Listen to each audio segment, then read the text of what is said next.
Yəni, Augusto Pinochet kimi bir diktator, bir xunta başçısı belə özündən sonra siyasi sistem qoymaq üçün bu addımları atdı.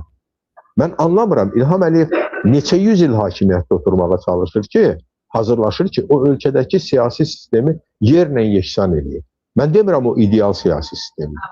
O necə ola bilərsə, o cür mövcud olan sistemdir. Reallıqlara uyğun sistemdir. Amma bunu dağıtmaq nə verir Azərbaycan hakimiyyətinə?